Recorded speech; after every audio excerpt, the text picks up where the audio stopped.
That's what's happening. We are winning. We winning. We winning. We winning. We winning. We winning. We winning. We winning. We winning. Yeah. We winning. We winning. I know they hating out here. Yeah. I know they mad. They all in their feelings. But baby, I don't care. She calling the police on me and everything. Yeah. Somebody need to get on the phone. Call my attorney. Dealing with these hard-headed hoes who ain't learned. Listen, people get into these tactics. They play dumb. They're not dumb. These people do, and I want people to really understand the tactics that they use. They get into these bad faith arguments because a lot of people are just simply resentful that foundational Black Americans are now gatekeeping our culture. And they're resentful about it. They just don't want to say that. So they make up all of these other things. They start gaslighting. Oh, you're xenophobic. You call me a booty scratcher? No, that's not what you're upset about. A lot of these people, if we're going to be honest, there's a lot of jealousy and resentment for a few reasons. Number one, they don't like the fact that we're now embracing our foundational Black American culture without them. Because we've been doing this whole everybody Black gets to go under the umbrella, unfortunately has undermined us. And also, a lot of these people resent the fact that we are foundational and we can't be deported or none of our family members. That's where a lot of resentment is coming from, family. So a lot of these people who are non-FBA, a lot of them, either they or their family, there's always some looming threat of some kind of deportation, some kind of visa instability or something like that. Even if they're anchored here, your parents, their little paperwork might be a little janky. Or your grandparents, somebody who done immigrated, their paperwork, there's always something looming over their paperwork. Even the children who was born here to some Jamaican immigrants and he got hemmed up for a minute. You know, we as foundational Black Americans, we ain't in no damn immigration database. So that's not a thing for us at all. So a lot of people, let's be real, they're resentful because of that. Because foundational Black Americans, we're rooted citizens with generational ties to the land. We have an unshakable permanence. And a lot of people feel a certain way about it. Yeah, and we don't need Pan-Africanism in order to validate, cling on to Pan-Africanism really as a tool for identity consolidation. That makes sense? See, when we can reject that, we can assert our own unique lineage. So we don't need Pan-Africanism. Other groups do. In order to come up, you have to say, okay, we're all in this together, so whatever you get, I'm supposed to get. That's a one-sided thing. That only works for one side. We don't benefit from Pan-Africanism. If we're going to be honest, the whole Pan-African narrative, we just foundational Black Americans, how have we benefited from that? Did y'all Pan-Africanists here? Let's have a conversation about it. How has that benefited foundational Black Americans? Everything we got. Good question, Tariq. Without no help from anybody. And then some people start saying, what you have none movement. What about Cicely Tyson? Okay, y'all start they start naming random people. Okay, I love Cicely Tyson, but yeah, all right, Cicely Tyson didn't do any groundbreaking civil rights movements. All right. Then there's Stokely Carmichael. He was from Trinidad. All right. I like Stokely Carmichael. I like Stokely. But Stokely got the hell up out of here when things got hot. He left too. He got the hell on. All right. Stokely didn't stick around too damn long. Yeah. Who's this want me to bring him up? Hold on. All right. Okay, let me get some folks in here. Somebody said want me to bring him up. Let me get him up. Hold on. Salute, ladies and gentlemen. Welcome to Simple Shit TV. I'm your host, Alvin Holden, also known as Project 8020. I'm here with my brother, Broken Blade. Where am I at? Oh, bam, there you go. What's up, sir? How you doing? What's up, man? I'm good. Oh man, bro. I mean, we've been talking about it, but have you felt the animosity? Right? Have you been feeling it? We are under siege, bro. It's at the same time, there was nothing new to us. Nothing new. It is a little different. Not new as in like we can't handle it, just new as in. Yeah, like you found a bit more ants in the anthill coming out. They're a little more bold. You know, I'm trying to put my finger on it. It's almost like I think it's the okay, we've always felt the animosity, right? But then when it doesn't, but now it's like it's the typical stuff's not working. So they're like punching the air, you know? Yeah. So it's like I can feel the desperation. You know what I'm saying? It's not sexy, you know? Yeah. As Tariq would say, I could smell the must. I could smell the must and the desperation. It's different. It feels a little different, you know? it's like, ooh, wow, you guys, like, I always knew that there was some animosity there, but wow, it's really bad. Like, you guys really hate us. And the thing of it is like, what people don't realize is like, the more they thrash and punch and kick, it's like the easier it is for us to tell that it's like, oh, I can see the desperation on you. I can smell it from here. Like, I can smell the desperation through the microphone, like through the internet. Like, huh? Absolutely. Wow, you guys. And then we've always known that they hated us, but this is like, it's like, you know, like, it's like, oh wow, no, you really, like, it's a, like, y'all must feel this personally, like deep down in your soul. like wow, you and Mr. Charlie go hand in hand. And I'm talking about the blacks at the moment. The blacks at the moment. You know, I think I already knew that the non-melanated people felt the way that they felt, but I'm specifically kind of talking about the because this whole Pan-African thing. And you know, you and I have had these conversations before. We've struggled with the idea of Africa because I think deep down we want there is a damn, the word escapes me. It romanticize. We romanticize about the idea of Africa, right? Going back to the motherland and so on and so forth. And you know, you see a lion with the big mane and you're like, man, I you know, something about that, you know, and the jungle and you know, and I think that and so as kids, I think we were always brought up to want to have some sort of an attachment to it. Yeah.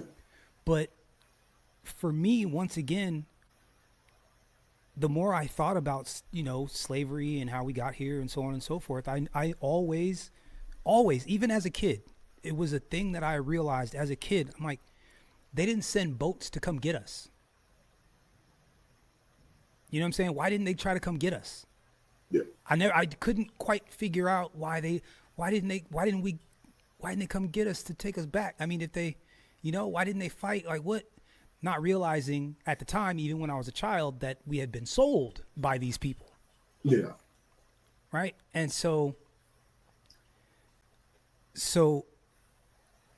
looking back, it doesn't surprise me why I never had that kind of I could just never quite get that attachment to Africa. I just never had that attachment. And then you start layering on the, you know, the energy that came from Africans, you know, the type of, what you call it? What's up, salty balls? It's been a minute. What's up?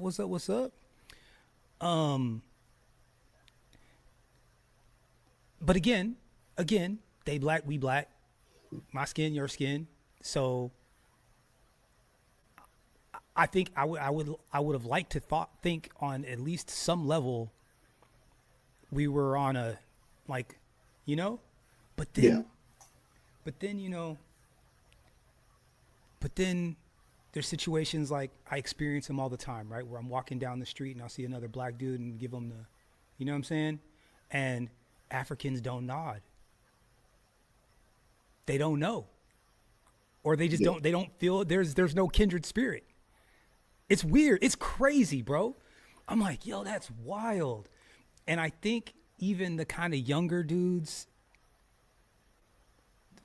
are still I'm not quite sure that they know what's up for real, but there's been so many dudes where I'm like, okay, I'm pretty sure that dude is African, but you know, whatever. Let me just, you know, throw him one of these and they'll look right past me.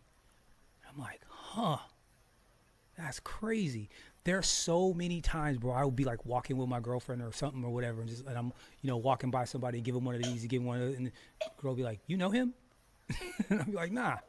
Be like, but you nodded at him. I'm like, yeah. Because we know we're the only motherfuckers in here. I was like, yeah, I know. Me too, bro. You too. You know, like we always, but Africans they don't get it. So I've always known that there was this, we were missing each other for real. But this last couple of weeks, these last few months, this last couple of years, bro, I was not aware that these people got their panties in such a bunch over us for real.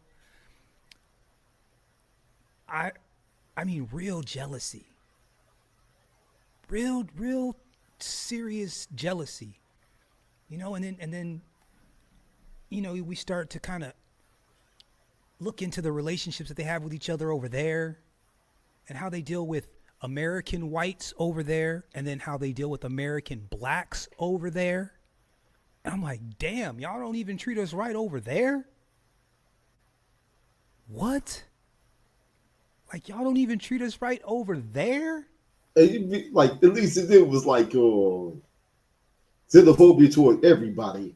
I'd almost respect that. Actually, I respect that quite a bit. That would make sense, especially in regards to Europe. For sure. Like, okay, that makes sense, but no, they prop up white people like gods. Yeah. Like literally a black preacher nearly got killed in Africa from telling them that Jesus was black. They threw rocks at them and ran them out of the church. Man, they love them some white Jesus, don't they? Shout out.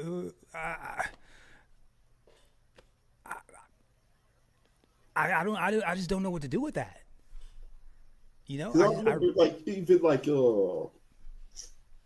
about a year or so ago, O'Shea Duke Jackson made a video talking about this is before he really said fuck Pan-Africanism. He was talking about this time in Uganda, talking about how fast you get scammed left, right, and center. But like, you, Black American, better have your shit perfect. You better have your papers in order. Like that sounds like Jim Crow era America. Why would I want to go there? Bro, like I said, part of me, bro, is a little bit terrified of Africa. A little bit scared. Okay? A little bit scared. At least here, like I said, the legal system is trash, but it's our trash. I'm just saying. We got an Uncle D in the cut in the pocket. You can go find a man in Africa. They'll chop you up and send you in the jungle somewhere. You'll disappear and you'll never be heard of again. Man, in my video, I might have to send you a documentary called "The Factory of Death." That doesn't sound good. Crazy shit, bro. Over there. Mm-hmm. Yeah, man. I mean, and it's just. We are just different people. We are fundamentally different people. Absolutely. We just are.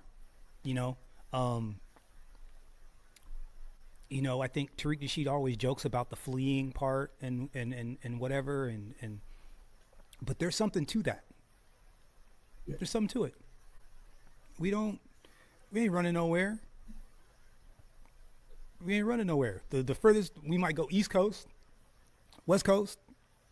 You know what I'm saying? We might go run up north.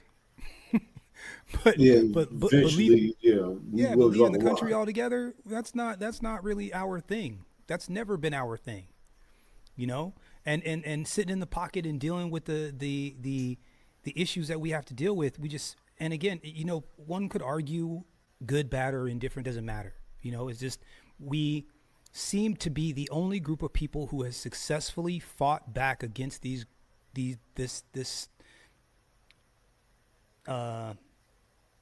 dominant society and at least earned on paper the right to be equal. On paper. We all know how that goes outside in the courts and so on and so forth. Yeah. But we and we all know how these things get twisted up and how we end up getting cut short all the time. But on paper, we should have every bit the rights that everybody else does. And we are the only group of people who has successfully been able to do that. I think that's where some of the resentment comes from. And another thing too, I mean, and again, this is where people get it messed up. Look, when you're strategizing against another group,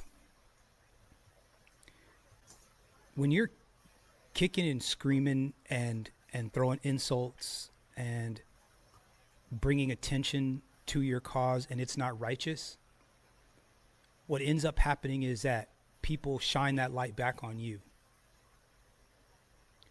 And when you make a whole bunch of noise, people are going to examine why you're making so much noise. And what I started to look back is, which I never really even considered, was like, wait a minute. I don't know who outside of like Nelson Mandela, which the only reason why I know Nelson Mandela is because we went over there to help him. Right? Like we went over there to help him. Outside of that, I don't know any African, there's Traore. There's like the people that we know now, but like who his is wife also, Winnie Mandela. Winnie Mandela. Yeah. Exactly. But who's the African Michael Jordan, African Michael Jackson, African, blah, blah, blah, blah, blah, blah, blah. And I know it's a whole continent. Obviously there's countries. I'm not ignorant, but I'm just saying that we are well known and well renowned all over the world, American blacks. And with them making all this noise, it made me sit back and say, well, wait a minute. Why don't y'all are over here picking fights with us? We don't give a fuck about y'all. Like we don't know. I don't know. Maybe there is a African Michael Jordan that can throw a spear 500 yards or some shit. I don't know. Like the same boat. Like it's the same boat from Africa or Caribbean. Who? What? The same boat. Jamaica. And see, even that like a laugh at, like, fuck them. Because historically, they gave Europe their best. The ones that can survive that long, treacherous journey across the Atlantic and survive. The physical, mental, emotional fortitude needed to do that.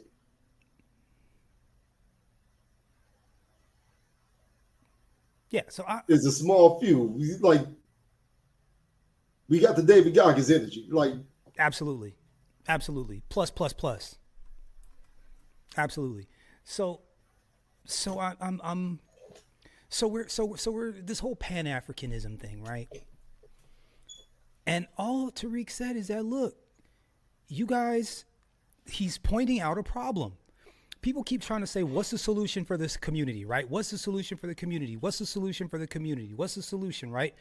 Well, we proved 2 days ago that this country has, through the way that it's disparaged blacks and stolen from us, that the country has lost money behind it. Like, our overall GDP is lower than it could be since they keep discriminating against us. So it's like, okay, well,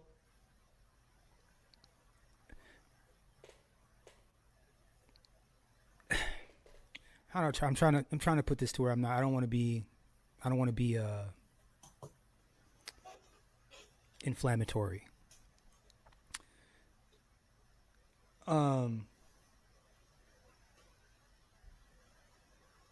They're already inflammatory, so like low key, I'm thinking, fuck it.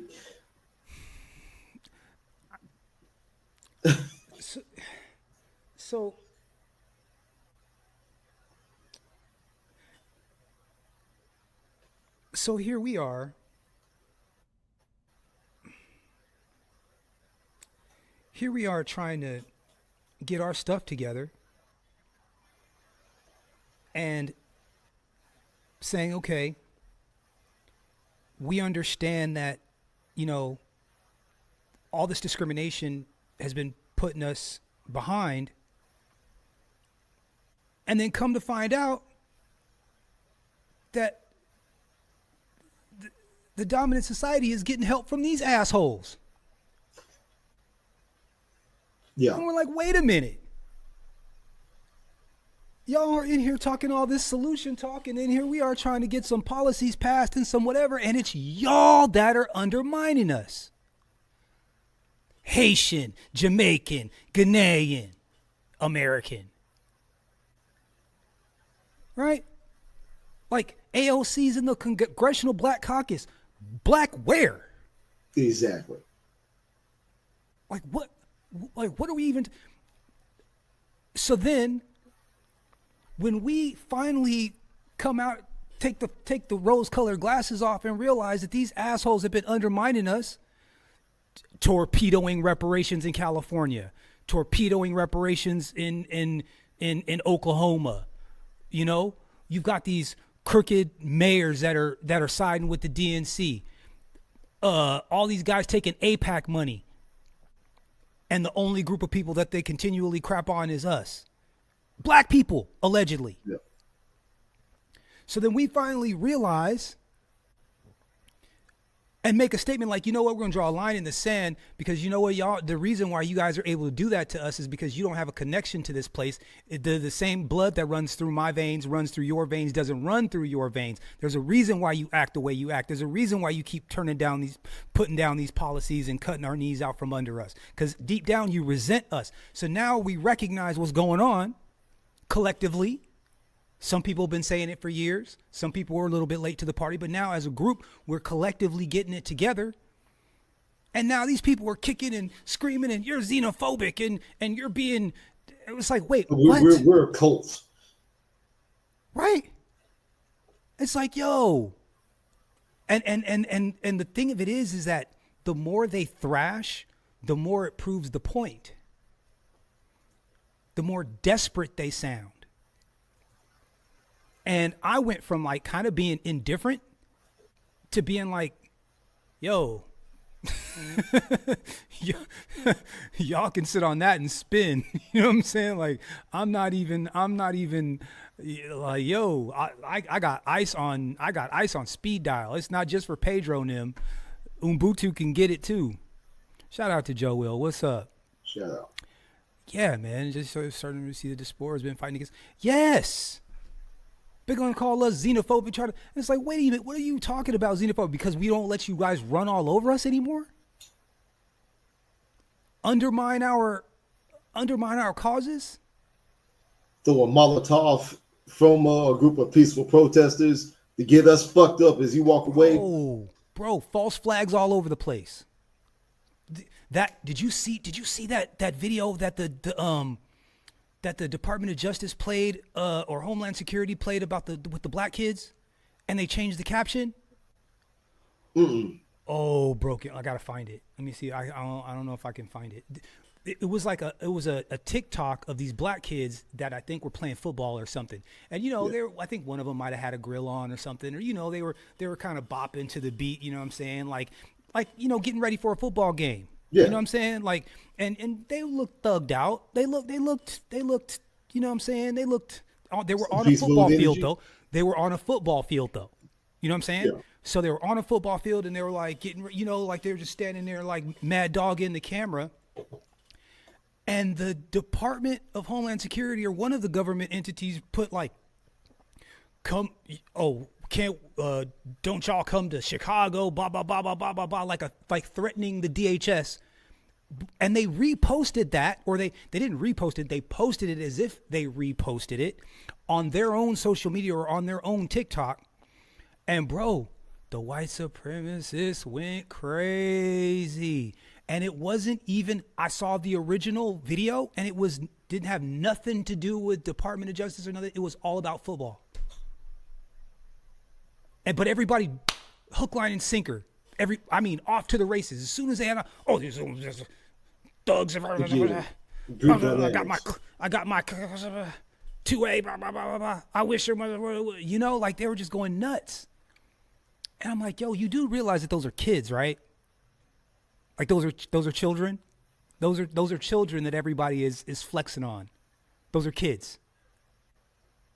Wild, bro. Wild. So anyway, I'm glad Tariq is doing his thing. I'm glad he's been getting a little bit of a straightening. I'm gonna let this play real quick. Folks want me to bring him up, I get him up. Let's get about the foundational hop on in. What's up, brother? How you doing? This is Foundational American. I usually mod for brother Afro Lee. Foundational American. Been asking him about me. If you need any mods or somebody that you know, you can call him up here, let you know. So, but finding a way to kind of, they keep missing the part that you said that they were according to slavevoyages.org that they keep forgetting. Thank you very much, man. Don't get up here acting up. Okay. I know. Do not get up here acting up. Hey, Nah, Salani. stop. Hey, brother Tariq, how you doing? I was just going to let you know. Oh, I was going to say you get mommy. Okay, are you familiar with this Honey Blossom person? Oh, yes, Honey Pack is well, I like her, but she is a troll. She's a troll. Ronnie, stop. Stop embarrassing me. No, because don't get up here acting I'm up. not. Oh my God. Like, so Ronnie, really? Hey, Mr. Tariq Nasheed. Okay, Salani, if she where's act up, brother Tariq, if she act up, drop her. Yes, indeed. Okay, thank you, Salani. Honey Blossom, where you from, beloved? Hey, Tariq, I am from East Africa. I'm Ethiopia. How are you doing today? I'm good, man. How are you? I'm doing good. I'm so happy. Now, it's funny because just like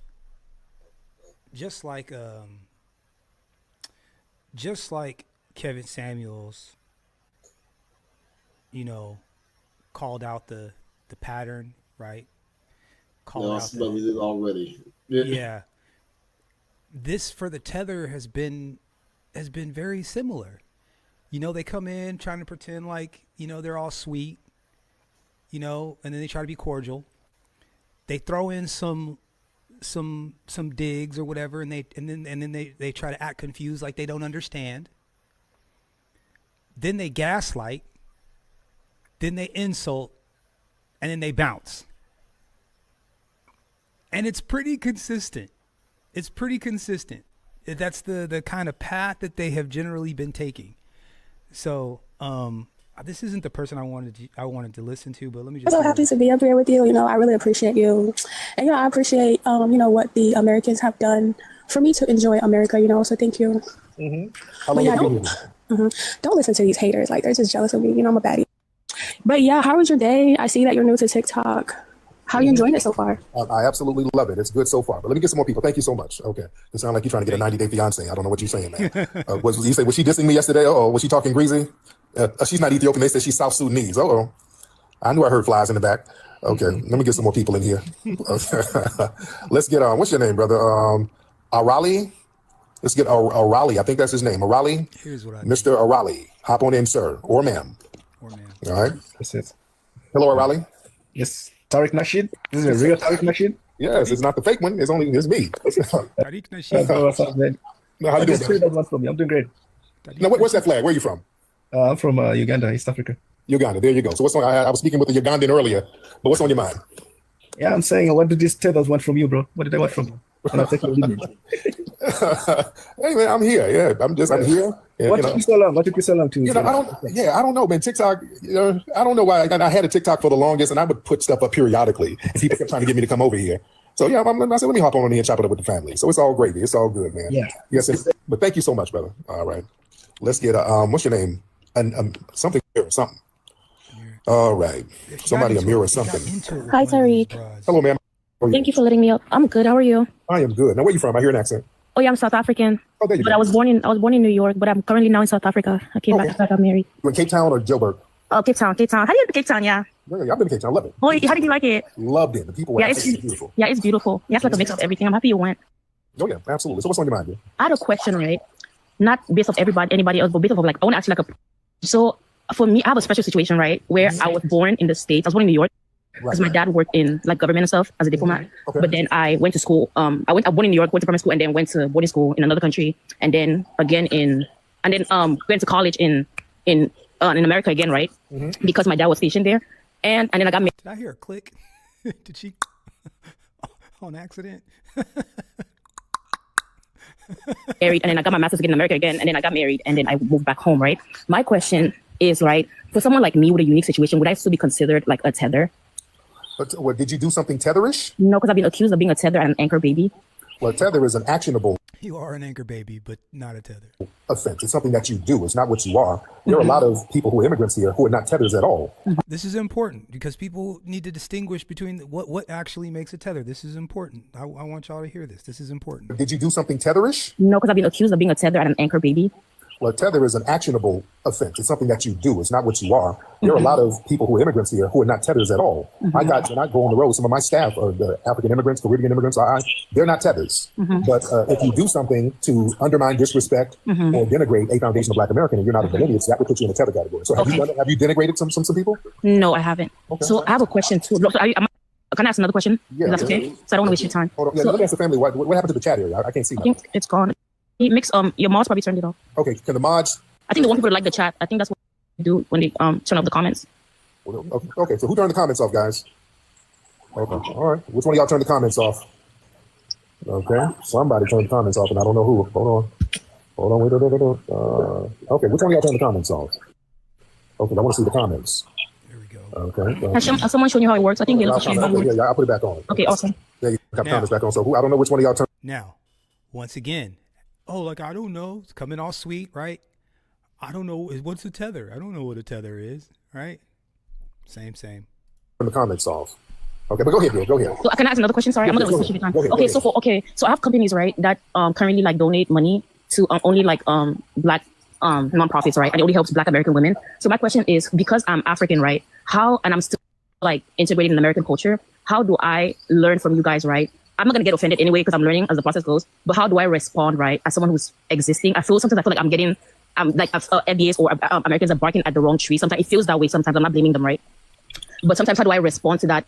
Especially if Black Americans are like 13% of the population. So when people make comments to me like, "Oh, get out of my country," it feels a little offensive because I feel like I've contributed enough, and I feel like sometimes I'm like, dang, Africans coming here for the 13% of Black Americans, right? There it is. Right here's the bullshit. And no FBA has said that to somebody just minding their own business. You did something. I had to have the conversation with a boy Matt Haitian Ronan. He was using it as a joke, like call himself tether. Like, nah, bro, you're not a tether. No. You've been on code. You haven't been attacking us openly, nothing like that. You cool. No, at least out in the open. You know, who knows what he says in private or what he practices in you know, whatever. Because look, man, once again, bro, I did not realize how deep rooted this hate for us really is.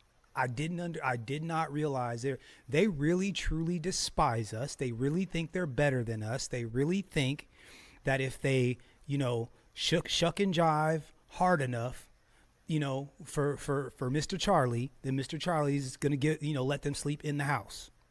Which is a retarded thing. You have land. You have the world's wealth of resources. Well, they think you shouldn't have to bucket job for anybody.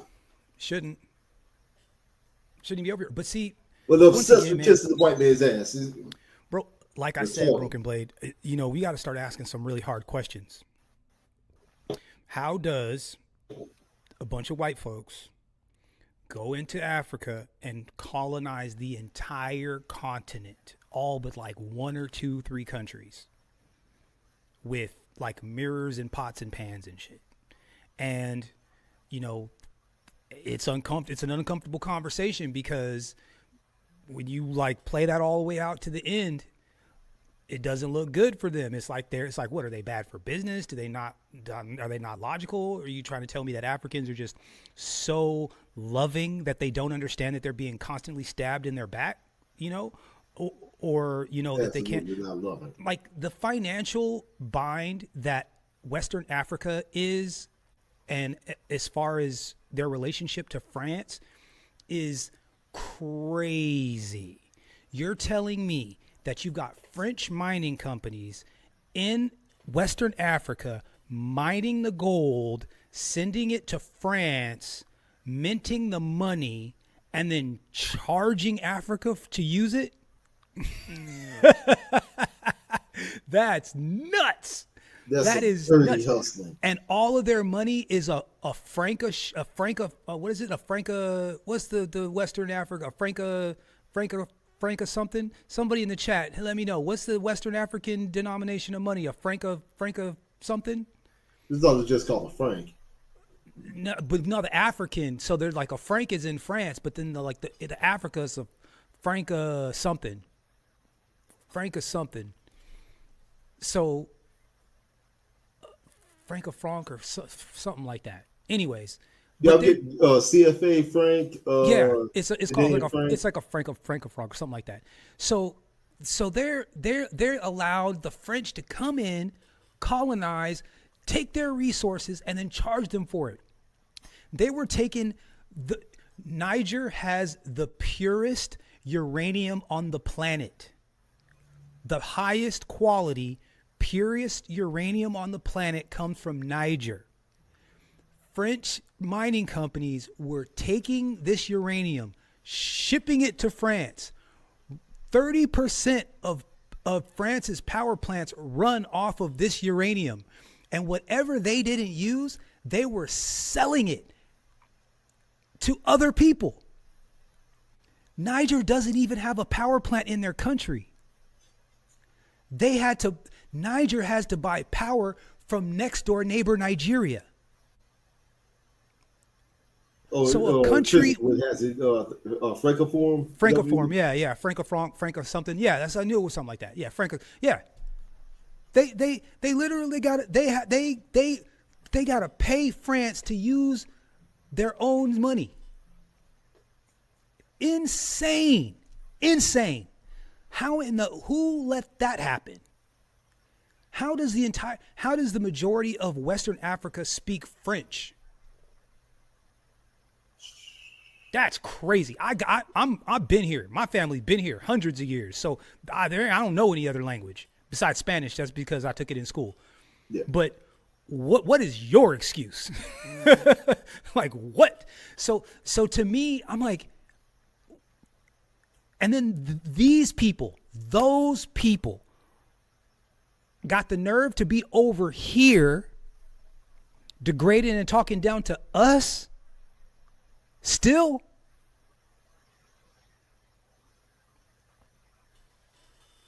Bruh. I don't know.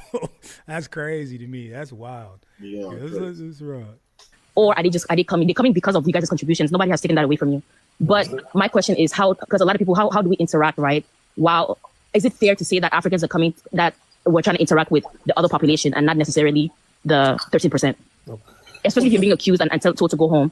Is that fair? Well, it depends. It sounds like some kind of certain individuals. That's not a group thing. Generally, foundational Black Americans, Yeah. historically, we've gone out of our way to help South Africa. We were the ones helping them get rid of apartheid. We put a lot of pressure on the governments there and the international community to make sure that apartheid regime got up off of them. So we can't do that thing because we've been very, very instrumental in helping brothers and sisters over there, particularly in South Africa. So if you have some kind of quip with somebody individually, that's something. No, I don't have that. I think I come more to learn, but it feels weird when you're trying to learn and you get attacked. But I don't take offense to it. But do you say so? Because foundational Black Americans generally don't go after nobody unless somebody does something. So have you been doing little slick shit? Have you been doing slick stuff? There it is. I haven't because I haven't. I think sometimes when I get called like the M word, and then they tell me I'm from Lucy, but I'm like, all of us were from Lucy. So it's like little things I'm learning as I've spent time on the app because I'm not as familiar. So my question, sound like you might be doing some kind of passive aggressive and yeah, it sounds like you might be doing something slick. But thank you, man. There's people in the chat room like, oh, she lying. Yeah. Yeah, it's not, that doesn't. She sounds kind of disingenuous. Sounds like she's saying stuff and doing stuff to people, and she's getting checked. Yeah. That's kind of what that sounds like. That's what that sounds All right. like. Let me get some more people in here. Let's get Maui Lee. And see, that's the point, man. It's like, yo, the crazy part about it is I'm realizing that we have been so generous and so welcoming and so nice because, they Black like us and not real. And the second we push back, they want to act confused. They want to act confused. So it's fascinating. Yep, intrinsic when you said Burkina Faso got France, out of the country. Yep, removing every vestige of them from their people. Absolutely. Hey, that's part of. Guys, look. Part of the reason why France's economy is crashing right now is because they got their uranium cut off. Because again, they were using that uranium and then they were selling the excess. And so that just they were already because their retirement age is 60 and their retirees live high on the hog. So they're way further busted up than we are. Like they're in trouble. So when Burkina Faso kicked them out of there, that was a large part. I mean, like I said, 30% of their energy comes from the uranium that they were getting from Burkina Faso. So, good luck to them. Good luck. Good luck, assholes.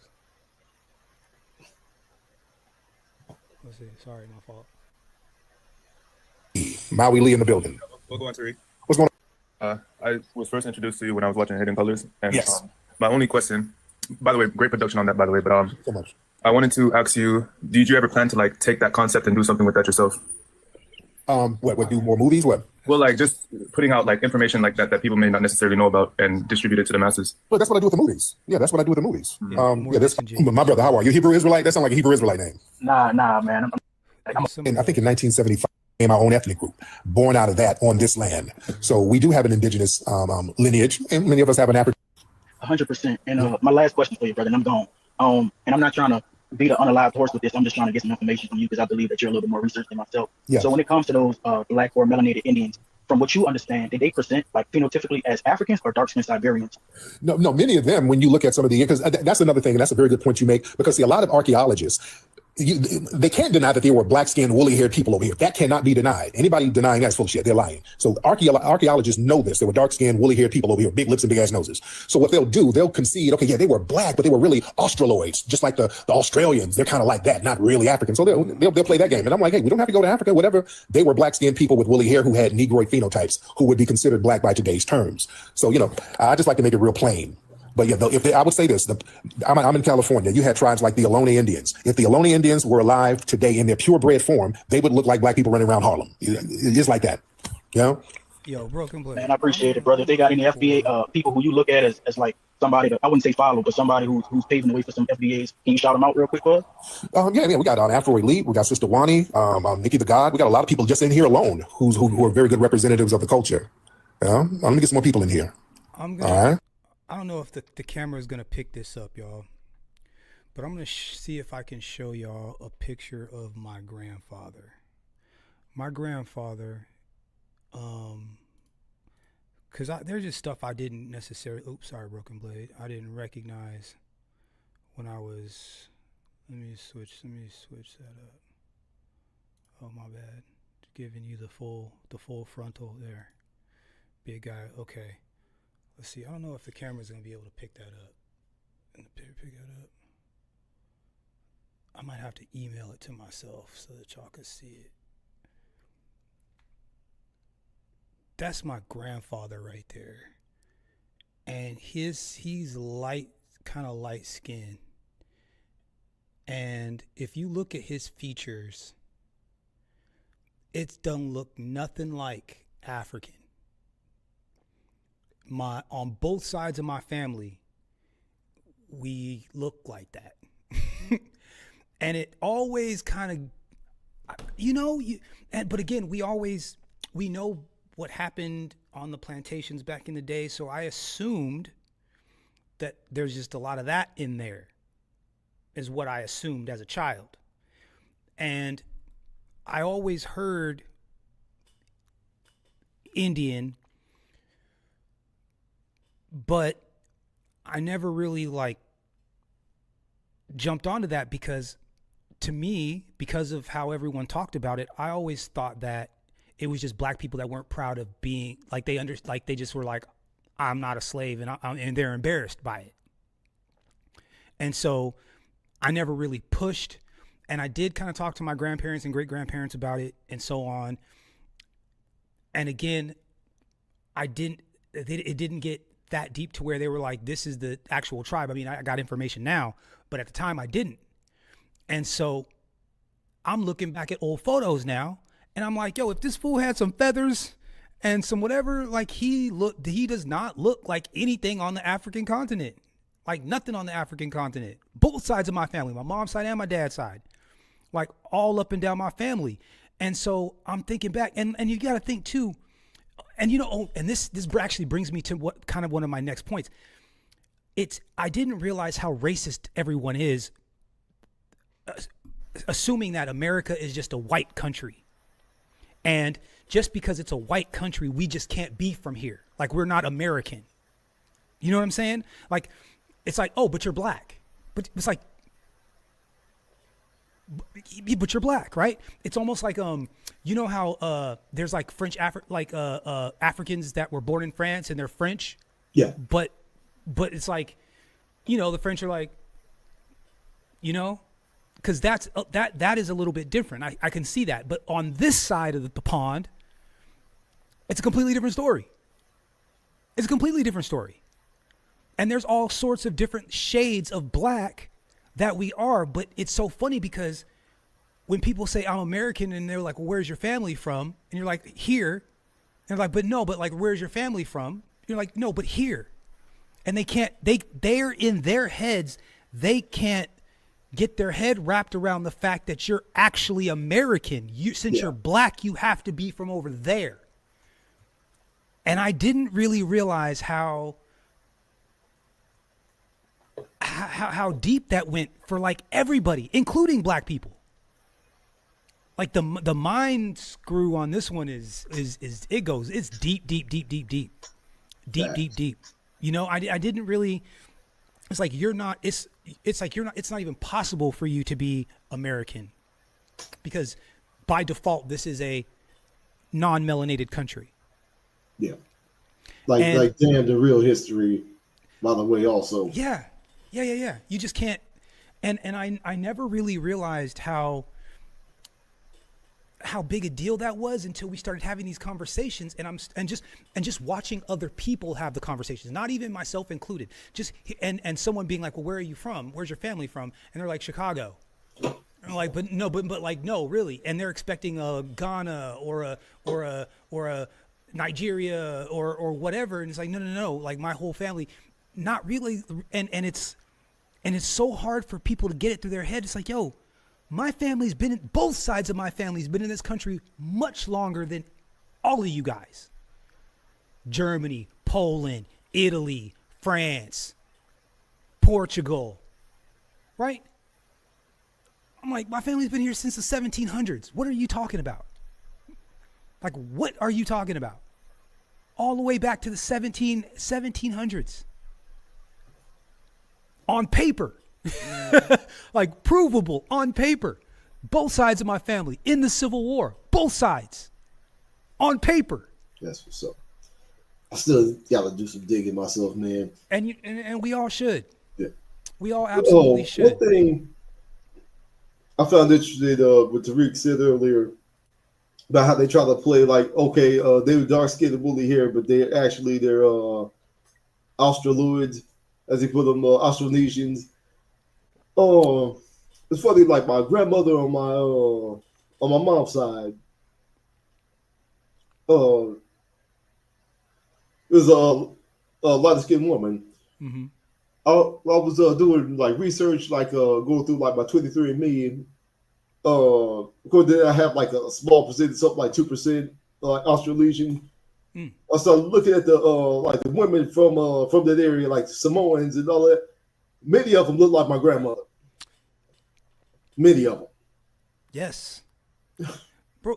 I think that there has been a concerted effort to erase black people from the history books altogether, and I think a lot of that has to do with the fact that we ran this for a long time. You know, before the first dynasty of Egypt, you know, the Nubians were running the show there, right? Like the Moors took over Europe, got Europe out of the Dark Ages. You know, so there's been a concerted effort to erase us from the history books, and I think that the more it's getting tougher and tougher to hide our contribution to this planet, more and more. You know, look, from Western Africa, bro, they try to act like we didn't know how to sail. Yeah. Right? But you get on those trade winds, and the trade winds will take you, if you got something that'll float, it'll take you right on over to this continent over here. Like, and they're finding out more and more that, oh, the only way we came over was over the Bering Strait and so on and so forth. So they're all the Asiatic Indians, right? Like that's how they try. But us black folks, we've been on this continent. but they'll fight tooth and nail trying to say that we didn't. And I think that that's kind of I'm glad that narrative is falling apart. I really am. I'm glad. Shout out to Cody Marshall. What's up, bro? Let me get some more people in here. Y'all hop on in, family. Let me see. I'm looking down at the comments. Actually, you know what? Here, I think this is the one I want. Here, hold up. Let me do this. Shout out to Tariq for his his thumbnails sometimes be his thumbnails be crazy. His thumbnails be crazy, boy. And like I said, if you got a blonde wig, you got brain damage. I'm sorry. In the Bantu room, hop on, please. Hello, good evening, good night. Hello. Si vous êtes né avant 1979. Sorry about that. Again, there go the French. See that YouTube is listening. From New York. My parents are West Indian, so I am West Indian American. Mm-hmm. Yes, what's on your mind, ma'am? I actually wanted to touch on what, not the last guy, but the guy before that. Basically saying how, wondering when will these quote unquote diaspora wars be over and when will things go back to the way they were before. And I always find it so interesting because, one, I don't like the term diaspora wars because nobody's at war with each other. Right. Nobody, West Indians, Africans, Black Americans, nobody's at war with each other. But in any case, when Africans or West Indians say, oh, can it just go back to the way it was before? I say it's interesting because I just did a video about how each like group of the diaspora kind of represents a role in narcissistic family dynamics. And part of the narcissist like traits is wanting things to stay the same, right? And so the fact that he said that is interesting to me. By the way, I support the delineation like 1000%. Like, I mean, Africans, West Indians have been talking out the side of their neck for literally decades. And I feel like just because in the past few years, Black Americans have actively been calling it out, everyone wants to act obtuse, like they don't know what was going on, you know, but the reality of the fact is that Black immigrants came into the country, alienated themselves from Black Americans, and you guys, you know, it was just like, okay, didn't even say anything much about it. It was just whatever, you know. And that snowballed into Black immigrants saying, oh, Black Americans don't have no culture. Black Americans are this, Black Americans are that. What we saw on TV of you was this, that, and the third, you know. And so I find a lot of times when we're in these spaces of discourse now, everyone wants to deny this is the reality of what was going on and just wants to sweep it under the rug. And I also find when anti-Blackness is being practiced against Black Americans, all of a sudden it's tolerable. All of a sudden, unity is imperative all up until other groups of people are sowing division against Black Americans. Now it's like, oh, well, just, you know, they're just some bad apples or, you know, everyone has crappy people, whatever. And it's just like, okay, but never, for example, never on this planet Earth could Black Americans say, oh, Africans are poor and like nobody say nothing about that, right? But we have heard so many different talking points and just like rhetoric coming from the diaspora towards Black Americans. And it's just like everybody just expects that to just roll off your back. And we're just supposed to be everybody's punching bag. We're just supposed to be, shout out to Solo Dolo. What's up, bro? How are you doing, sir? We're just supposed to be everybody. We are supposed to be everybody's punching bag. It's so crazy. It's wild. It's wild. And the second we defend ourselves, everybody's like, whoa, whoa, whoa, whoa, whoa. And that goes all the way, not just for this like silly internet bull. That goes all the way up into the court systems. That goes all the way up into just us flat out defending ourselves, Carmelo Anthony, or any of these other situations. Whenever we stand up for ourselves, everyone's like, whoa, whoa, whoa, what's up with all the violence? Like, what, you guys are just so violent. Like, I was attacked by two people and I defended myself. Oh, but did you have to use a knife? Yeah. You know what I'm saying? Like, but it's shocking. It really is, Broken Blade. Like the hypocrisy is crazy. And like I said, and we talked about it before when I said it, and I meant it, I believe that all of these people fundamentally, I believe that a lot of these people believe that we as a group are deficient, less than, like literally less than, not to be treated as equals. Yeah. And that's the only way they could justify their behavior. I mean, it's got to be. That's the only way they can justify their behavior. It's like you, man. What is it? The USPCA, is that the animal people? And is that what it is? ASPCA. AC, yeah. One of them. Yeah. Man, get a video of you kicking an animal. Get on the internet and see what happens to you. But we are getting snuffed out every day. Like every day. And we can't get the NAACP to say anything. We can't get the Congressional Black Caucus to say anything. We can't get our mayors to say anything. You saw the mayor of Oklahoma tap dancing Omaha, tap dancing after that thing with Terrence Crawford. Tap dancing for those people. That dude is still on the job. Still on the job. Black folks, they need to handle that. They really do. They handle the hell out of the pain. Bro, like I said, man, here's what it is. Here's what it is. I'm not making any threats because that's not what I do. But what I will say is about that time for, talking is, some of these people, they don't understand talking anymore. They don't understand talking. They only understand pain. And now that pain, financial, sometimes it's physical, but they only understand pain. You can't just you can't reason, you can't, like, it's about that time. And so once that happens, get quiet, which is what we've been doing. Start moving a little bit different. And then when it's time to, pop out, we pop out. But it's fascinating. It's been really interesting to see. Like I said, I really didn't realize that we were hated so much. But then, like I said, it's given us this opportunity to really examine what we've done as a group of people. And I'm like, oh, now I understand why y'all hate so much. Because everybody's trying to be like us. Ain't nobody trying to be like you. Right? Like, they're wearing starter jackets in Africa. You know what I'm saying? Like, they got knockoff Timberland boots in Africa. I'm not rocking any flip-flops. What do they eat over there? What does Tariq always say? Igusi? I don't even know what that is. I'm not eating any bush meat. I don't even know what that is. Whatever they're doing over there, that's what they're doing over there. I mean, respect to them. You know what I'm saying? But I'm not concerned with anything that's going on that continent. To be real, not on my daily. Not enough to be on the internet fighting over it. But here they are in our stuff, spewing hate and talking crap and picking fights and trying to roast us. It's like, well, if you don't get the fuck up out of here. Like, have you seen your homeland? I don't know. I mean, look, I'm sure the whole thing doesn't look like them little big-eyed kids with the bellies and the ribs. You know what I'm saying? I'm sure all of Africa don't look like that, but a lot of it does. You know what I'm saying? And I can't even watch hunting content from over there.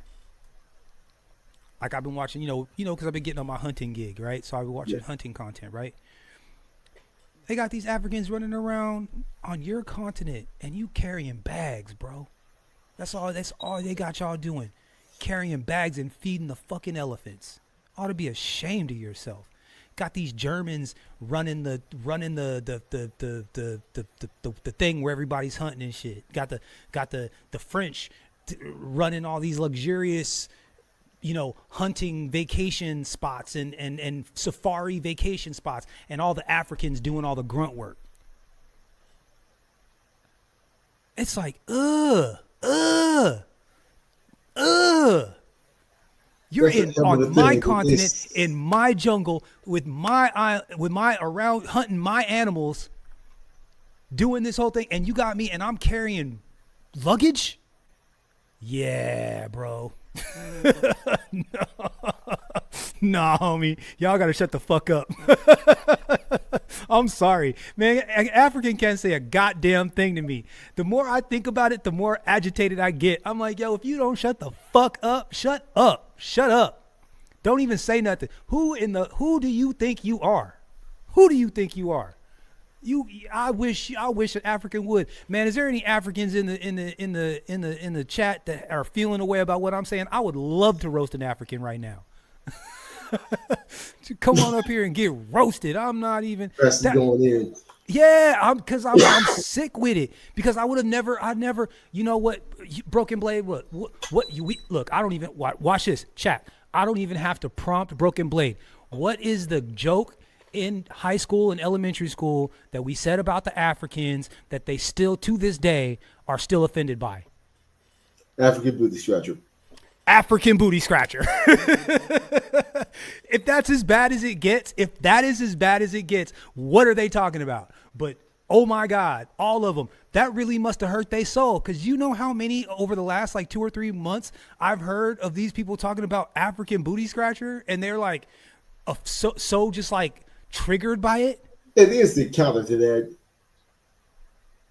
Every motherfucker on this planet gets called that their name.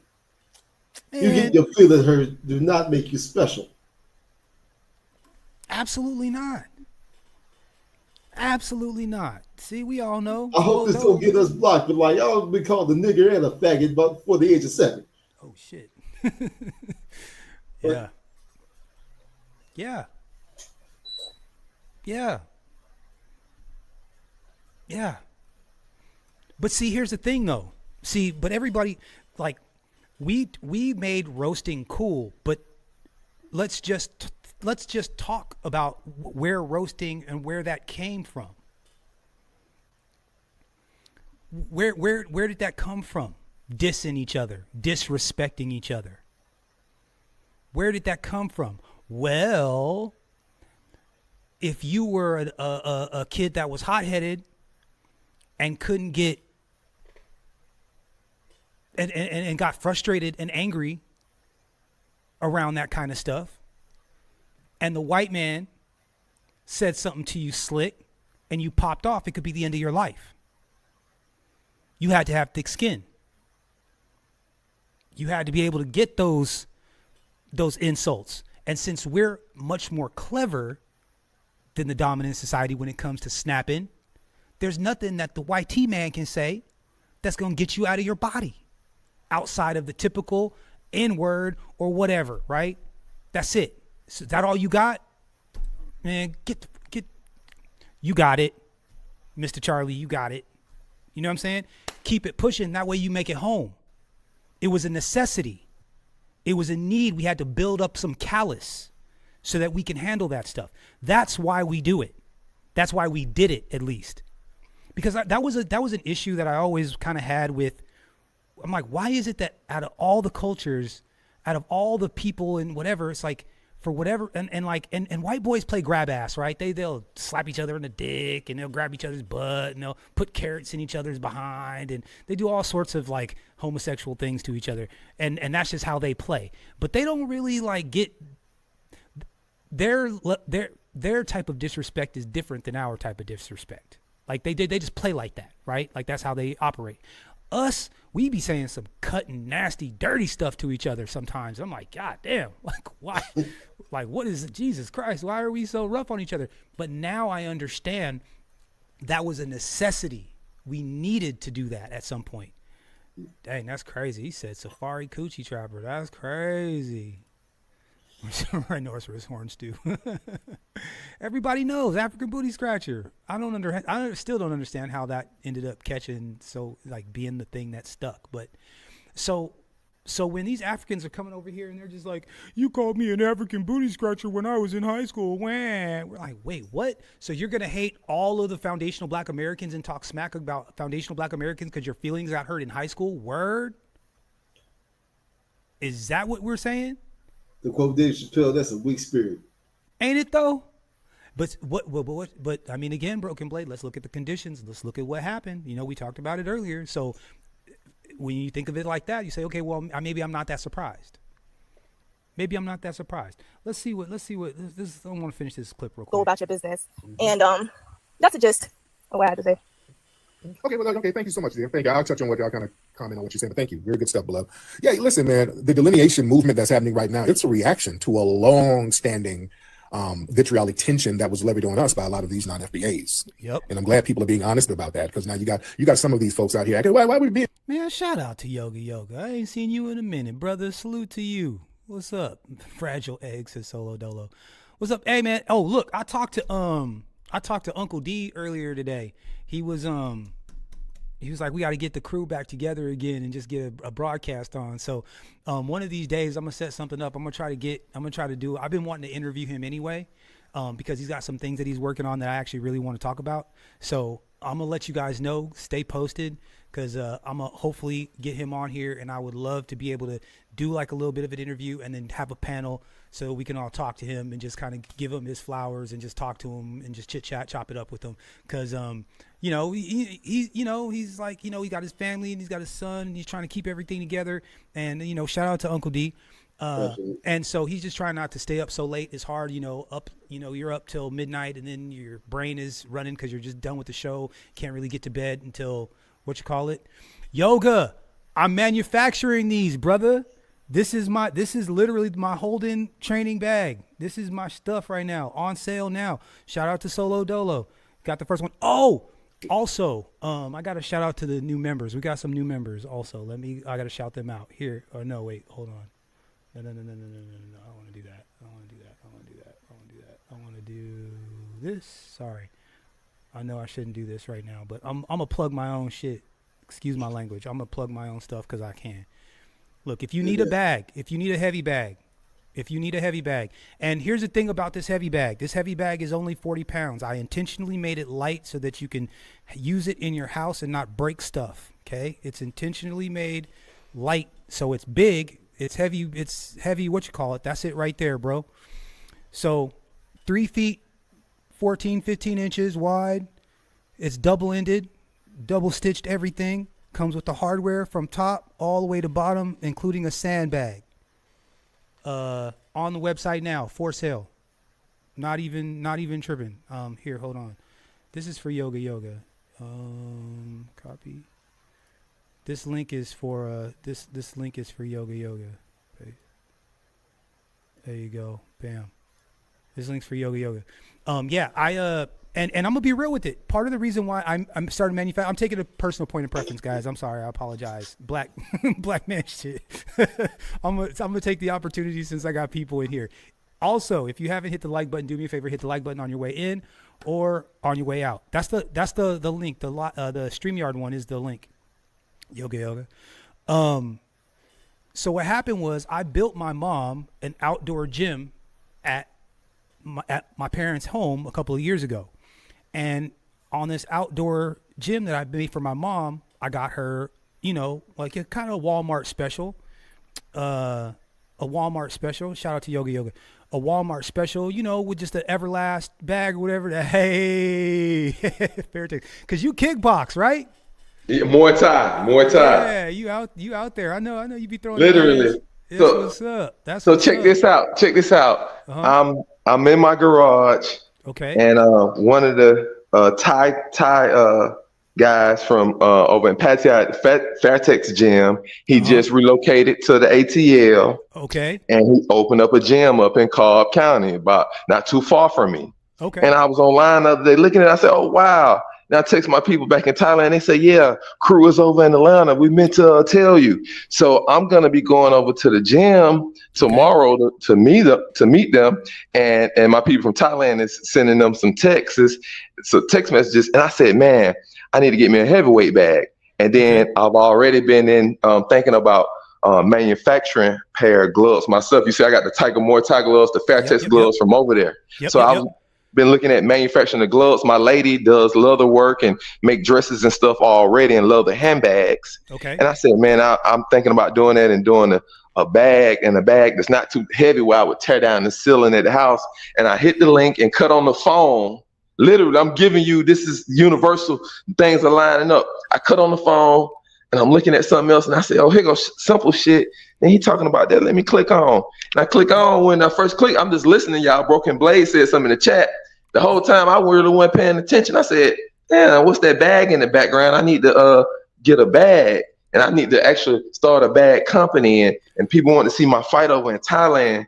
And then I hear you say, and I put in there, hey, hit the bag. You say, I manufactured the bag. That's my bag. Hit the link. I say, yeah, well, let's do some business. I'm going to buy one, but we're going to talk further. Yes, absolutely. No. Real talk. And check this out. I'm not joking. Can I show you? Can I tell you how the universe works? Yes, sir. Go ahead. So the guys that are manufacturing, I really wanted to have the bags made in the United States. Now, obviously, they source the materials from all over, but I wanted the bags to be made in the United States. I'm in the manufacturer down. I met meet the manufacturer down in LA, right? So I'm down there in the factory. I look over and I see a bag that says Fairtex on it, and I'm like, Yeah, Fairtex. That's in Thailand. Yeah, I know Mr. Warren personally myself. So check this out.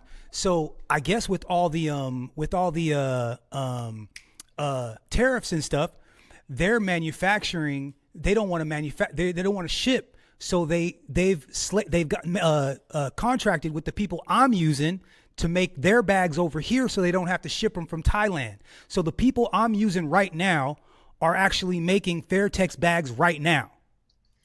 Okay. Now, So look. I will put you in touch. We can do something. Hold on. It might be the same people we know. I'm about to cut on my camera and show you. Yeah. When I came back from Thailand, I looked to start a gym, a Muay Thai gym here in Atlanta, and had a deal with a gym. And I brought back $5,000 worth of gear directly from Mr. Wong at the Fairtex store in Pattaya. I'm showing you, I got the Fairtex, the real bags at the store. I got thousands of the bags, and I got $5,000 worth of, this is just something I got in right here in the garage of the different Fairtex gloves. Okay.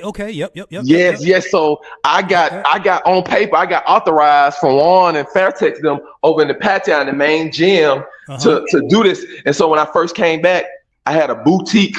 We had a boutique Fairtex sales in the Ever Ready Muay Thai gym in Atlanta. And Spurl and Dennis saw some of it on WhatsApp. In the WhatsApp, I was posting it. Open up my Fairtex gym store, and Dennis commented on something from WhatsApp like, "Yo, you really not playing? You open up a whole gym store because in Thailand they had an open air Muay Thai gyms, and then they have the gift stores right there in the gym where you can buy the shin guards, the gloves, the pads, and everything. And so we duplicated that here in Atlanta, and that was last year. But I moved a different way and direction. I closed it down because the gym situation, he got divorced with the wife. Whoops. And so, and then I've been thinking about, all right, I got $5,000 worth of all this Fairtex gear. People been asking about it, but I was like, when I start my YouTube, I'm going to sell it on YouTube. Yeah. But now I just made the connection of how I'm going to move it or whatnot. And now you see what's going on. I just put my real number in the back chat. Do you see it? Yeah, hold on. And if not, Dennis got it. No, I got it. Okay, you got it. See, that's my real number. So I've been thinking since the gyms closed down, and other people in Atlanta asking me, well, come over and do a deal and join our gym and whatnot. And what really happened was I said, I don't want another situation where Karen goes off in the gym and we're in the gym around all the ladies and stuff. And that's what happened. And so I said, and then they didn't look like us. They was of the Anglo. I did it with an Anglo couple. And I said, no. And I said, I'm gonna hold off until the other night. I looked and saw the brother, the Thai coach from Fairtex Pattaya just opening up here in Atlanta, and it's gonna open in a week. And so I'm going over to meet him tomorrow. Mr. Warren and Susaka and them, they contacted me and said they already contacted him. So I know they know your people in LA. Mr. Warren is the beginner of Fairtex. Okay. And we'll talk online. We can't be giving up. Hold on, one more thing, bro. One more thing. Push the bag. Push the bag. Hit the bag. Push the bag. Let me see it. Let me hear it. Yeah, hit it. You want to hear it? Yeah, push it. I want to hear it. You know what? Push it with your palm just a little bit. Slap it. I just want to hear it. Yeah. All right, got some solid to it. Okay. But yoga. So like I said, it's 40 pounds, so it's light. And that's why I made it double ended. So it's lighter than, because you're a big dude. So I got a 100-pound bag right over here that I like to hit a little bit more, but I got to be real. You have to be precise with this one. You know what I'm talking about. Yeah, that's more of a target bag, and I'm kicking. So I will only be able to practice high kicks on it and punching because Muay Thai, you're kicking too. No knees on that. For sure. But again, my whole purpose about it was I made a home gym for my mom. I'm gonna finish telling the story. So I made a home gym for my mom. I gave, got the, the Walmart special. It was like, cause she ain't gonna be tearing nothing up with, whatever last bag. It was like 80 pounds. She couldn't move it, right? So it just had to stay there. And it was an outdoor gym. It was covered, but it was still outdoors. It rained on it. The sun beat it up, so on and so forth. Anyways, the thing broke because she wasn't strong enough to take the thing in the house. So I go back, I'm like, oh man, she really liked hitting the bag. So I said, you know what? I wonder if I could get this big, at least small enough to where if she needed to move it inside when it rained every once in a while. There you go. So I went down to, I'll tell you, I went down to Nazo Boxing down in LA. Because they make back. That's where you at? You based out of LA? Yeah, that's where. Well, at least that's where these people are. And so that's who makes Mayweather's bags and all this stuff. And that's where I was at. That's now doing they're not doing all of Fair Texas work. They're just doing some of Fair Texas work. Some of the bags. And I went down there and I'm like, hey, look, this is what I need. I want a bag that's big enough for a guy like me. I'm 6 foot, 200 pounds. Like a guy my size, I want to be able to. Maybe I don't have to go 100% on this thing, but I want to be able to go ham on this thing and not have it fall apart. But I want it light enough to where either kids or seniors could move it around without too much trouble. And so we went and picked out all the materials and whatever and got the weight down. And I'm like, okay, it's an actual feasible thing. So this is the lightest bag of this size that slap it hard than you slapped it. Slap it hard one time. I'm gonna go on ahead. You know what? I'm gonna hit the link and buy it tonight. See, that's why I'm asking. You slap it hard for me one time. Now you threatening me. Now you threatening me. Here, hold on. There you go. Yoga's making the first purchase. If this thing sound right, if he don't knock it and it just run away like a tennis ball, like it's so light, Yoga is making an official first purchase of this. And I'm going to cash out him right now so you can get the money. See, I'm not even going to go through the website and all that. I'm going to straight cash out him. Okay. And see, I'm 6'1", so we around the same size. I'm 6'1", 185, 190. Hold on. Let me type in your cash app right now. I'm going to get mine. I'm be the first. Am I the first official person to purchase one? No, unfortunately, not fortunately, and unfortunately. For YouTube, I am. For YouTube right now, yes. Well, Solo Dolo is actually, but Solo's my man, so I got it. But well, I'm a fighter though. I'm in the ring though. Yeah. Okay. But hold on. It's just a real, like I said, man. It's What's your cash app tag? Yeah. It's so all the other ones. Oh, see, you haven't even seen the graphic either. Here. Hold on. You listen. What's your cash app tag? I'm loading up the cash app now. Oh shoot. Where's that at? It's right. Bam, right there. Supposed to have that on your screen on the rolling. Yeah. I'm always. What's that? A Holden 8020. 8020. Yes, sir. Okay. Hold on. First person on. Thank you, Solo Dolo. That's my brother right there. And Solo Dolo, yours is actually done. So we're boxing it up as we speak. So I'm getting my I should have a FedEx number for you in the morning. But the whole point of it though was just that I wanted to be able. I wanted my freaking mom to be able to hit a bag, and you know what? I'm calling it the Holden training bag, like it's my namesake. Okay. Kind of a dedicated to my. How much should I cash app you? Here, type it in. You want to type it in the chat? Type it in the back chat real quick. Yeah. Let's see. Hold on. You see it? You see what my number is at back there? Yep. Here, hold on. And text me because I don't got your information and we need to, talk offline on business stuff. Yeah. I'm gonna do this. So you have So I'm going to send you the cash app now. Make it official. Oh man, you the man. Here, let's see. I see that on This is including shipping and the homie hookup price right there. Mm-hmm. Gotcha. And that's including shipping. So man, it's one of the. Right. I'm actually really proud of it, to be honest with you. Give me just a second, because my cash app is on the phone that we on live on. So I'm gonna click off cash app it, then I'm gonna click back on the live. I'll be right back. It's all good, brother. All right. What's up? What's going on, Braxton? How are you doing, sir? Welcome to the broadcast. Appreciate it, sir. And I'm all right, y'all. And how are y'all? Good, man. We just talking about, we're just trying to get on this diaspora wars thing. I just had to check. I don't know. Again, we talk about it all the time, but I think it's just funny that Tariq has been on TikTok. So TikTok has been just Tariq'd out, boy. Tariq Nasheed is. And he's making money over there, boy. TikTok has been good to him. People are over there. I'm starting to feel the pride of Black Americans. I'm starting to, that pride that I think that we were always missing. I'm starting to kind of see it. now. I Or think lost at one point, yeah. yeah, I think that the disrespect, I think there's something that we've been feeling, we've always been, it's like, man, this motherfucker, like we couldn't quite put we were like, what in the hell is going on here? And why is this like, why it seems like we keep getting undermined. Broken Blade, go ahead.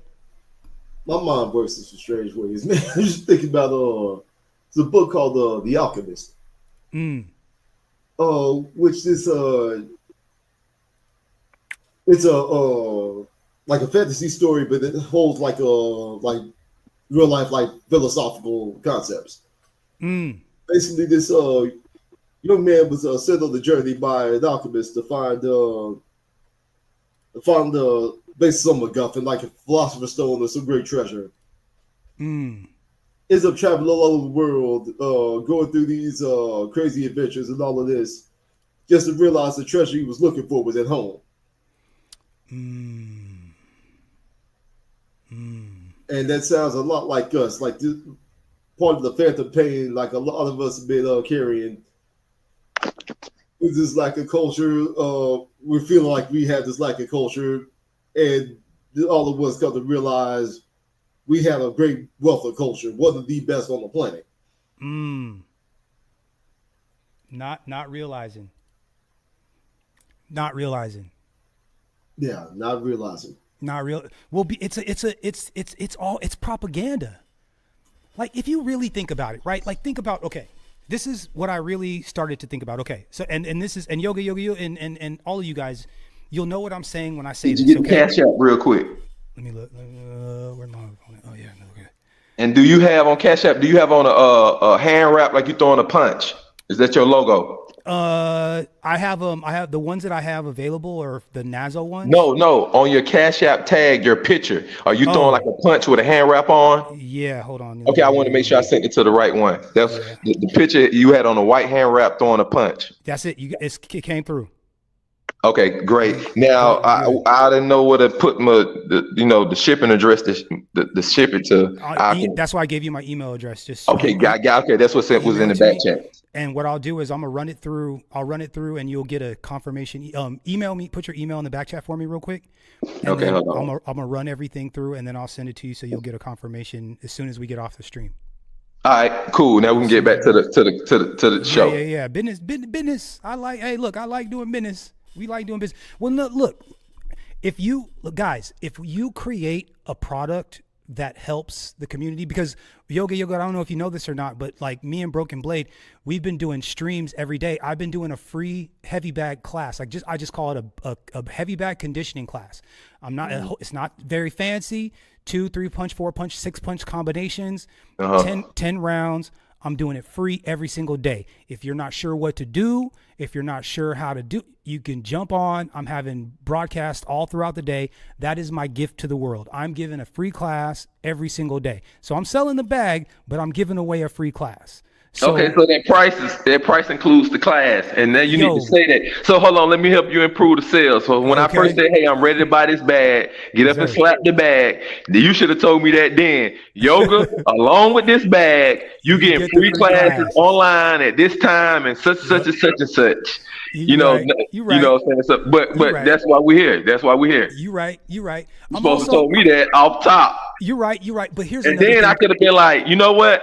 I could get one of these for my dad, and he's 73.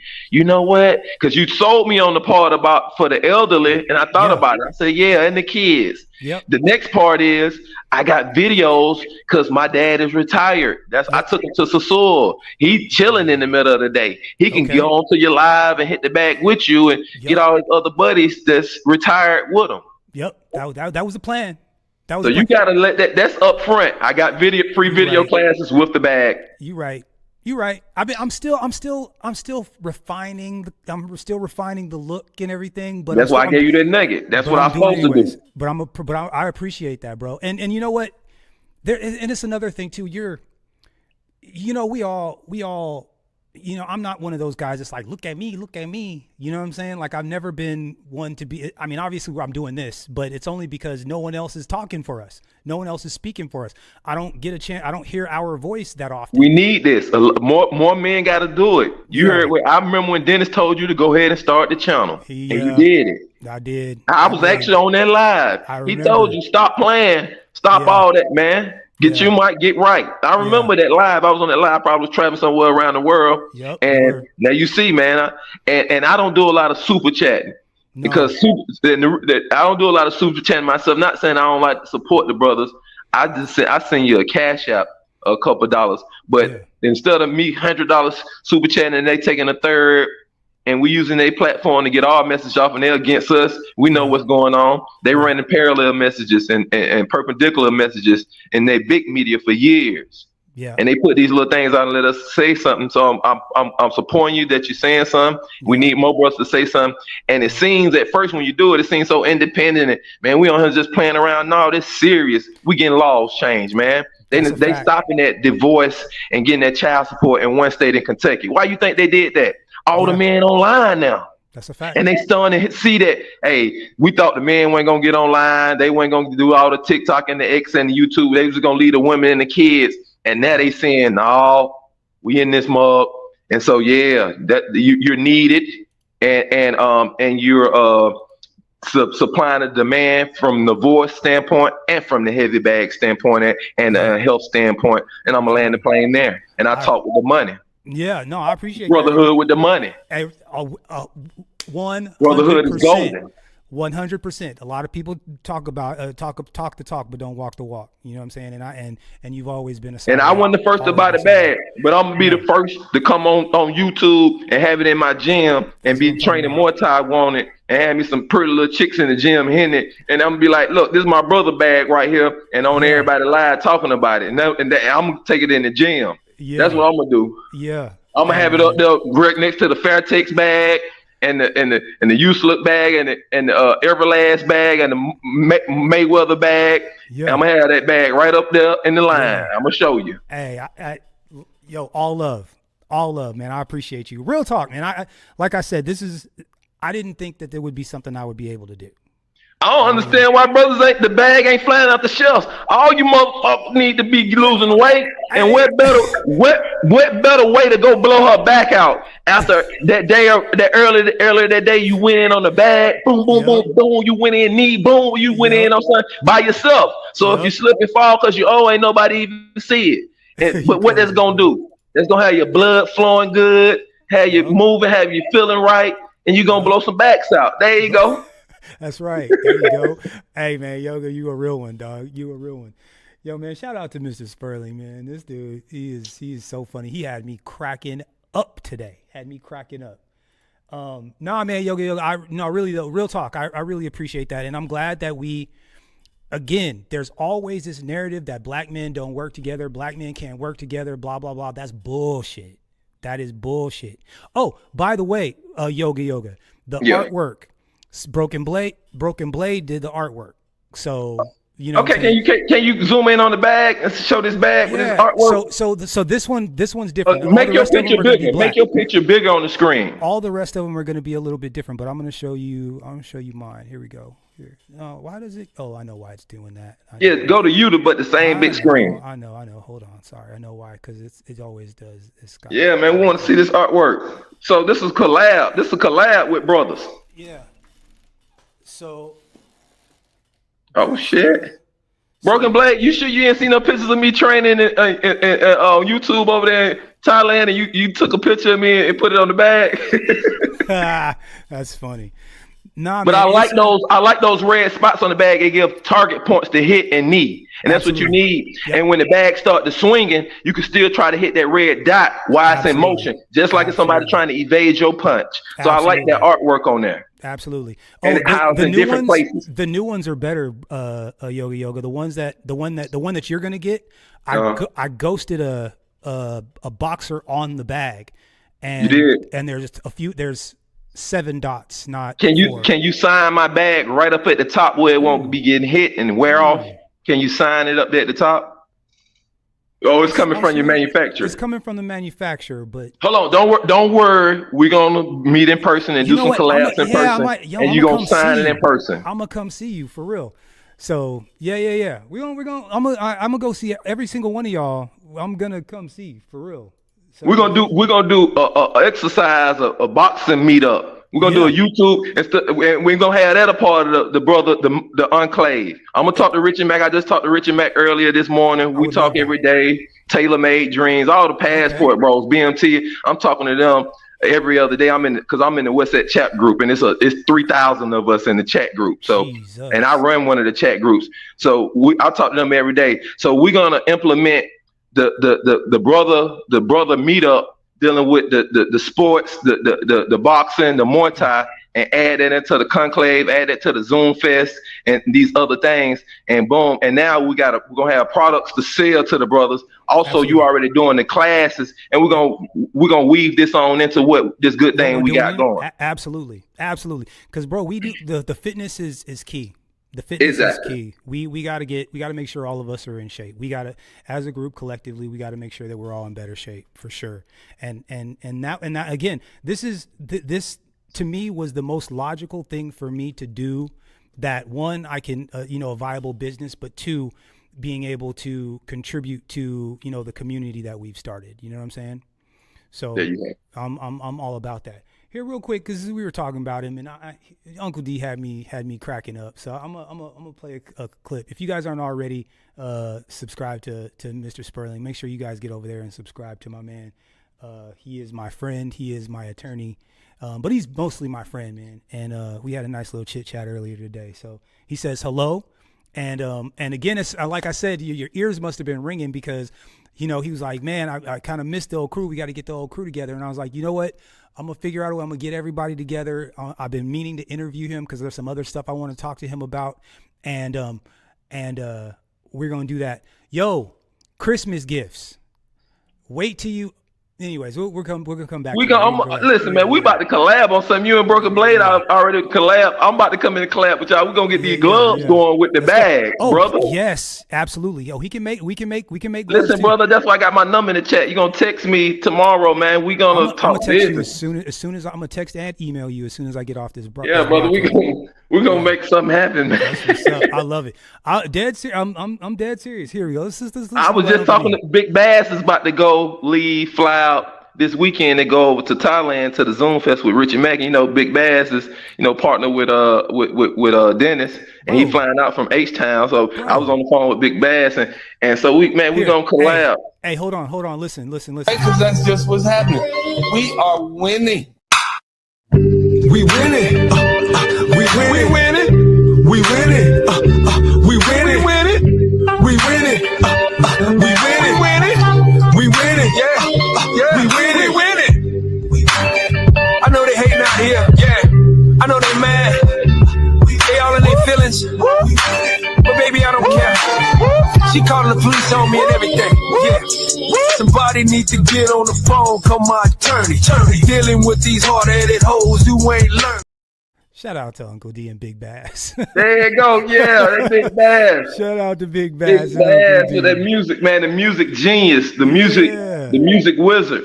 Yeah, that's what I'm talking about. Yeah, so Bass. I am so look again. I'm taking a point of personal. This went way off the rails, but I don't care. I'm so proud of you guys, man. People don't even, people, I think they just don't understand that we are all, I think they're always like, they think that we're all like these thuggish, whatever. Bro, there's so many entrepreneurial spirits and entrepreneurs and just solid dudes in our network. I mean, it's incredible. It's incredible. Exactly. Artists and so on and so forth. So I think I'm really thankful and I feel great gratitude to be able to be involved and be, involved with all of you guys and have you guys, just being able to be in orbit with you guys. It's such a great thing. And you know what? I'm so glad, Red Sigma, shout out to you, bro. I'm so glad that you said that because this was Kevin Samuel's dream anyway. This is what he meant to do anyway. He meant 12 brothers and just start making our own products and pushing them. That's exactly it. Hey, That's exactly it. Hey, Blade, you see my number in the back chat. Also, can you text me too? Also, Blade. Yeah. We'll do. Sure. Yeah. We got you, broski. We got you. All right, here we go. Real quick. Uncle D. Shout out to Uncle D. Believe in celebrating the angel of death coming to visit anyone at all. Okay. Unfortunately, that's not how a lot of white people feel. I'm gonna let this play for a little while. Happy, goodbye. Wow. Did you see that Charlie Kirk just got shot and killed? That's good. Wow. That's good. That's good that people are getting shot just off a political view. Good that people are dying in America. Did you see that Charlie Kirk? Just before we continue, have you ever thought about how to rebuild civilization from scratch? Sorry. No?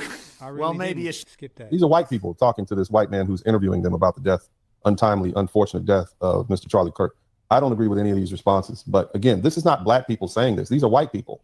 Okay. But yet black people are being targeted.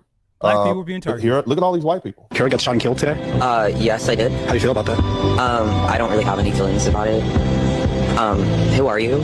Charlie Kirk got shot and killed today. We're just getting people's opinions. How do you feel about that? Girl, someone had to do it. And that's how I feel at this point in time. But I appreciate your honesty. I truly do. So you said someone had to do it. yes. Try not to get all pulled up into that, but he was a misogynist. He was a disgusting person with disgusting beliefs. So if you had a magical wand, a magical button that you could press and keep him from being assassinated, would you press that? No, I think things happen for a purpose. And if that's how his life was ended, then that's how it was ended. So. Charlie Kirk got exactly what he had been advocating for. I'm not endorsing it. All right. So, again, as I said, these are white people doing this, but Shout out to Uncle yet and still, for whatever reason, black people, whether we're talking about HBCUs, or whether we're talking about the threat on black students at NYU. University is doing nothing. This is the threat that was. Okay, now this is the part I really wanted to get to right here. Now, again, Broken Blade, I thought it was just interesting that we just seem to be taking all these arrows from both sides, and we are not involved in any of the shenanigans. None of it. Shout out to Braxton. What's up, brother? Received to NYU, specifically specifying that they are targeting black students and saying that the attack will happen today. Attached to that email was a 4-page manifesto explaining that black people are dead weight and, horrible for society. Another page showing the weapon that would be used. Another page and the specific reason why NYU black students will be attacked. And this is the absolutely disgusting response email that NYU sent out, not specifying that it was an attack against black students. It's as a racist threat, not a hate crime. We're taking the matter seriously. We immediately get in touch with the NYPD and FBI, but then say there is no conclusion by any law enforcement that the threat is credible, a genuine emergency, or if you detect anything that relates to this threat. Broken Blade, remember I was talking earlier about how we can't defend ourselves? And it's like we're not looked at as regular people, so threats to us don't seem to be like regular threats to other people. Like they just don't get, it's like threats to us don't look the same. They don't, it's like, oh, well, you can just threaten these people all you want. No one's going to say anything. Basically saying this isn't a real threat. I saw this email first. This was sent out to all NYU students, and I completely disregarded this email because we get campus safety alerts all the time for robberies, theft, things like that. And I didn't realize this was a direct attack against black students because it doesn't say. I later saw this email and a manifesto that circulated among many students because it was sent to the NYU admin and they didn't share it with students, but a grad student luckily sent it out to the Black Student Union and other black organizations saying, here's what's happening, please be safe. Upon receiving this, I immediately left class, called an Uber to leave the Lower Manhattan area because it did not specify exactly where at NYU this would be occurring. And I notified my teacher and classmates. Teacher had no idea. So if you are in the Lower Manhattan, NYU, at New School, Cooper Union, any of the university's area, please leave now. If you're a black student, because this is a direct attack on black students. NYU, this response is completely unacceptable. You do not care about the safety of black students, especially when this is your response to a white minority being attacked. They immediately call it a hate crime, send out several alerts, and make sure to say, I express my outrage and condemnation of this disgraceful anti-Semitic misconduct. And you can't even say this is towards black students.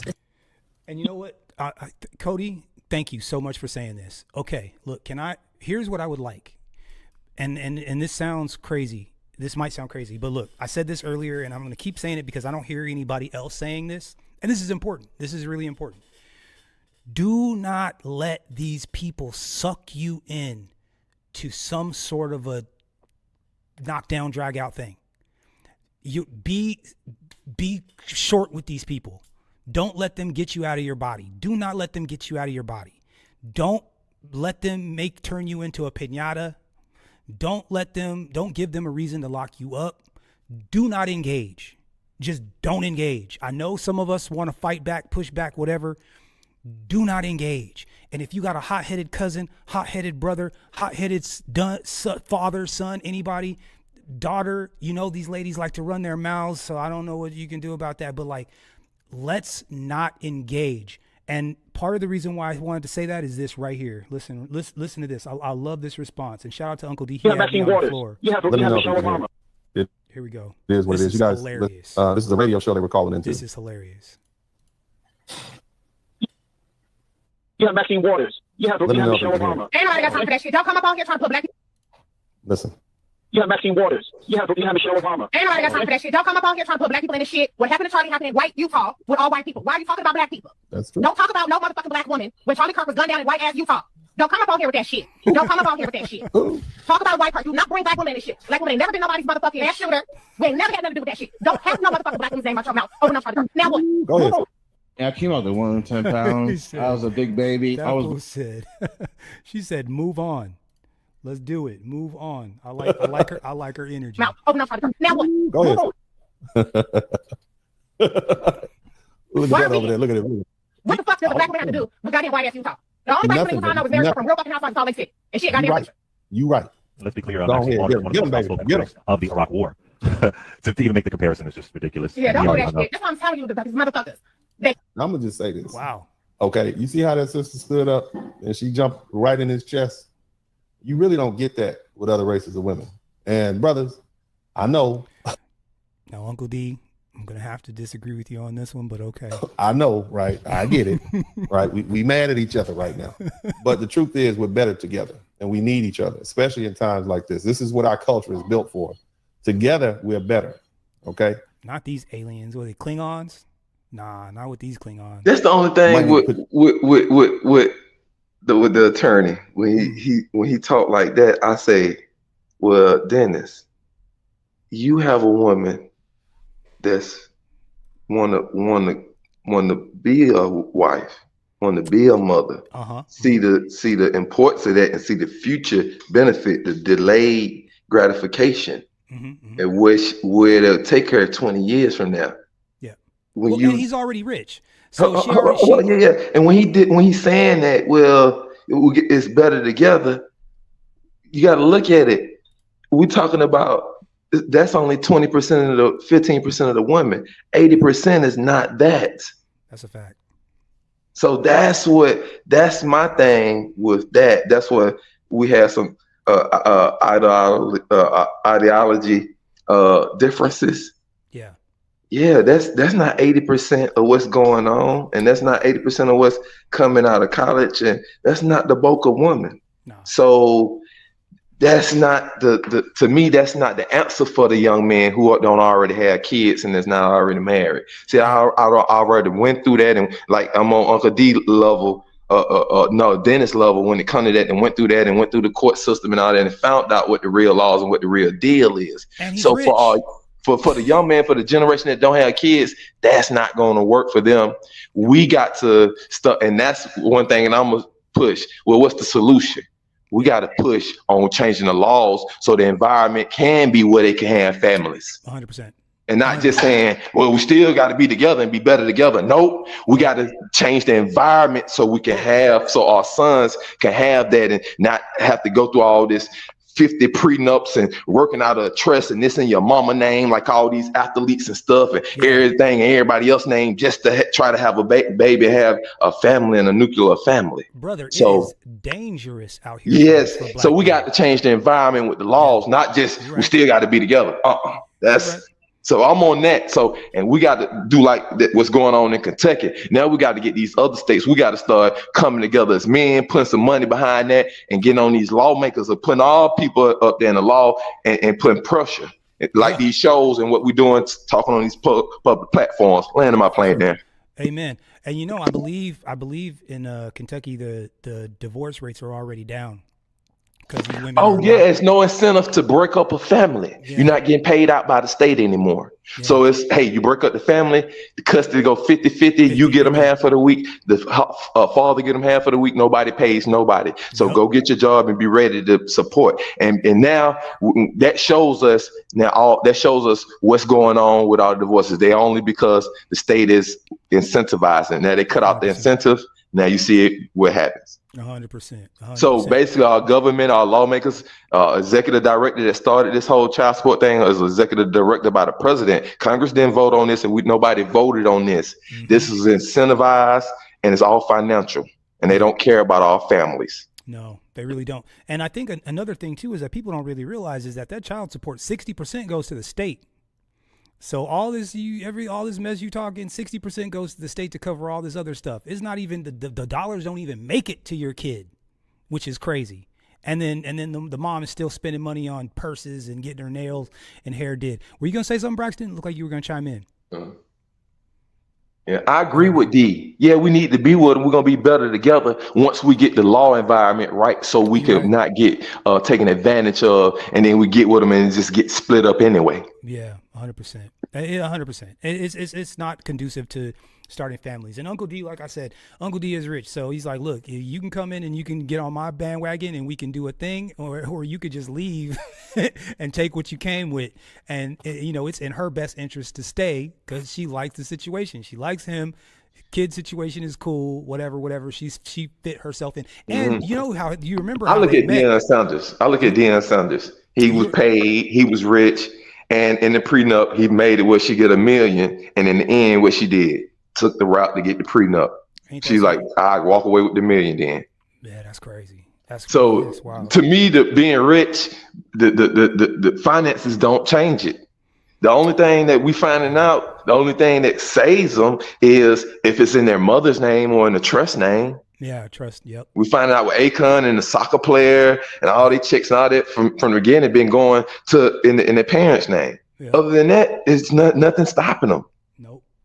So what got to stop is the real stopper is, well, we got to change the law back then. Yep.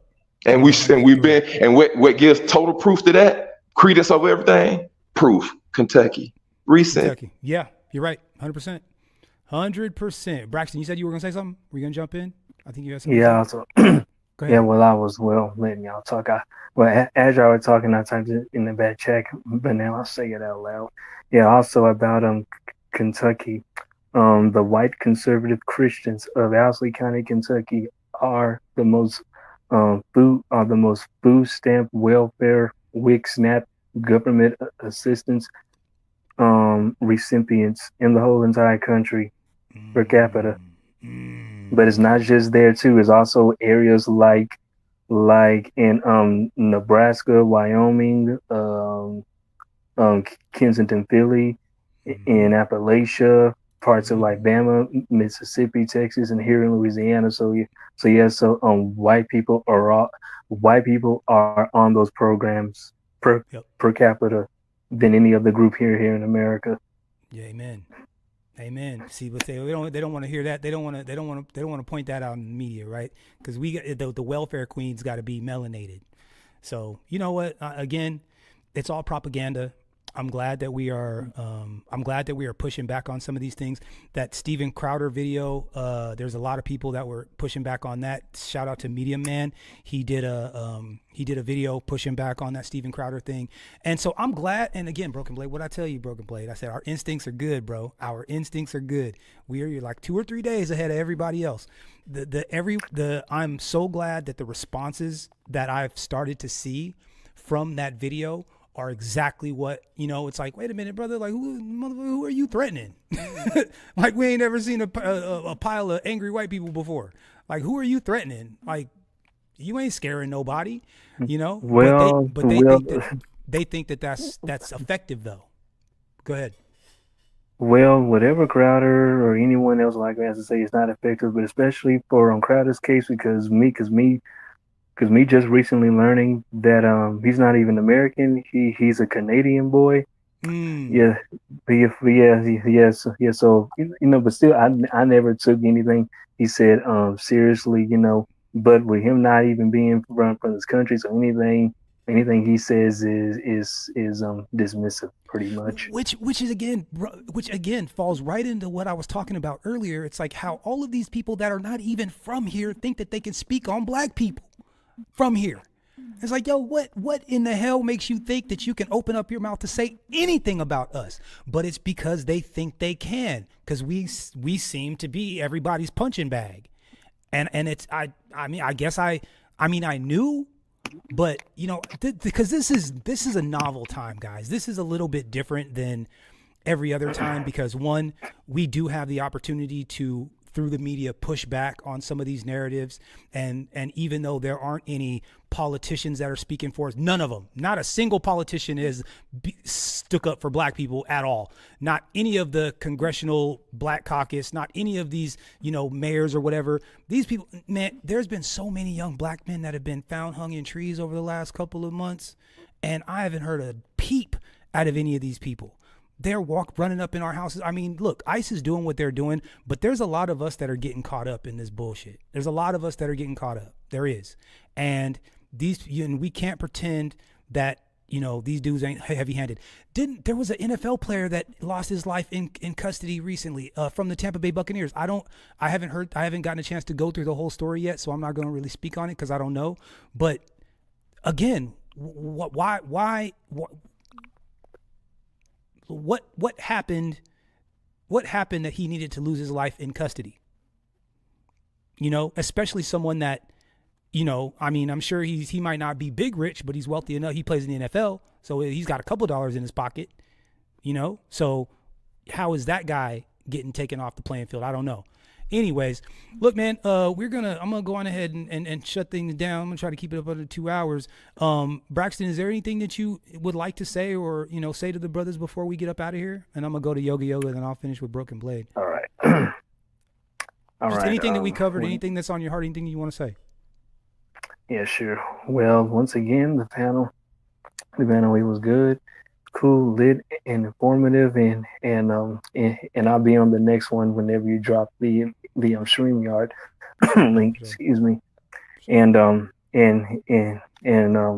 the current state of the country and the current state of the social dynamics here in America, so just stay aware, stay alert, and be informed, stay informed. And as for the diaspora,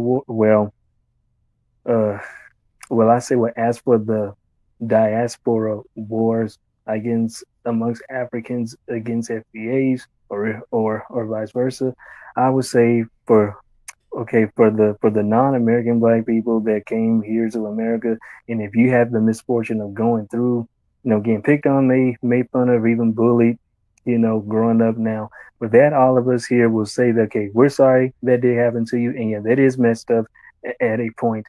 But when it comes to, but all I'm saying, when it comes to FBA culture, it is part of the Black American culture. They make fun of things and people. You get picked at and talk about and joked around with. So now sometimes it's just for fun, it's just for fun and jokes. And other times it can be because somebody might genuinely dislike you or even hate you. Hey, it goes on, it happens. But if I want to learn how to roast somewhat, I would say to take cues from what's his name, from Michael Blackson. Got you. Yeah. Go learn from him. Yeah, that's a fact. Yoga, man, what's up, bro?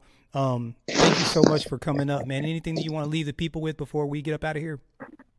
Great show, another great show. Glad I came on. I'm so glad to see you. Yeah, good, positive. Everybody brought value to the show on the panel. Chat banging. Always. And just say this, man. We gotta just keep it real and just look at it real simple. This is simple shit TV, and simple is genius. Simple is genius. The Most High ain't make it all algebra. Simple is genius. People are deflecting. Them people deflecting like a MFer. Ain't no way you gonna come and say because somebody cracked jokes on you at school, you saying all this stuff publicly now when you see what's going on. Ain't no way I can go against my brother and tear him down and see the people who made my homeland, enslaved my people back home, made conditions so bad that my mom and daddy came to this new land where I'm at. And the same people who made it bad at home and enslaved us at home and trampling and oppressing us at home, they run it here in this new land. And they allowed my mom and dad to come here. And I see they doing the same thing to the people of this homeland that look like me that they did to my people in my homeland. And because I was Joan in school and I felt bad because I didn't want another culture and I was outside and I didn't know how to roast and joke and be funny.